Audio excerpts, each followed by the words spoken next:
Well, those guys are now 3-time champions, so it's definitely a lot to live up to. But it's high praise, and I think the comparisons, they're close, but we're all young. We still have a lot to prove. We still have to prove that we deserve those comparisons, and I think we're all going to figure out a way to do it ourselves and be a little bit different from those guys. But I think at any point we're able to compete against them and learn from their games will be really beneficial.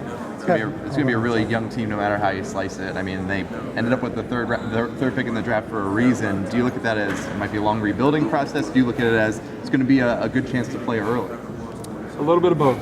And I think all of us three especially come from winning backgrounds. And so any way that we can come in and help this team grow. And being a young team with a new coach, I think, right away, our goals right now may not happen next year, but again, everything's a process. Everything will be a road. We're going to figure out different pieces that allow us to, in the future, be able to compete for championships. Kevin, there's been a lot of talk about your game being, I wouldn't say held back, but we hadn't got to see all of your game. Now coming to Atlanta, can you describe your game and what you could bring to the Hawks?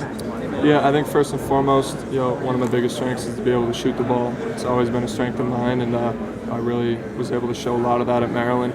But growing up, I always played older with my brother's age group, so I was always one of the shortest guys and weakest guys in the court, and really hit a growth spurt in high school. That I was a 6'6" point guard in high school. Went to Maryland and kind of filled out a little bit more moved kind of off the ball to the wing, and so I still think like a point guard. I still am really good at getting guys open, making plays for other people, and I think passing ability is one of the underrated but big strengths in my game too. I know it's been a while since you and Trey played together, but can any of that translate over to now? And is there any part of it that's kind of it's familiar? You guys are a little familiar with stuff. It's definitely been a while, and we had a lot of guys on that team. I think if you look back on the team, there's a lot of pedigree in that. There's a lot of really good players, and obviously we saw Trey led the country last year in scoring and assists. I think he was probably the most dynamic player in the country, and so I'm really excited to play with that.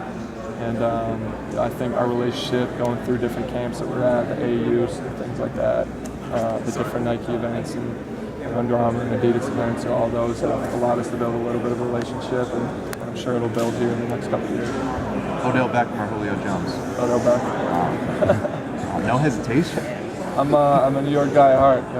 Julio's really, really good, but I'm a Giants fan. I gotta stick with it. You can root for the Falcons then week 1 when they're playing the Eagles. I could do that for sure, especially beat the Eagles divisional opponent, but everything's for the Giants fans. It's compromise. Exactly. Talk about appreciate it. Welcome. Thank you. Can you talk about Saquon, picking Saquon? You're a Giants fan. You mentioned the excitement of having Saquon and bringing back Odell, and excitement for being a Giants fan right now. It was really exciting. Saquon was a guy I wanted us to get. Just who doesn't want, bring to the table the type of things he can do offensively.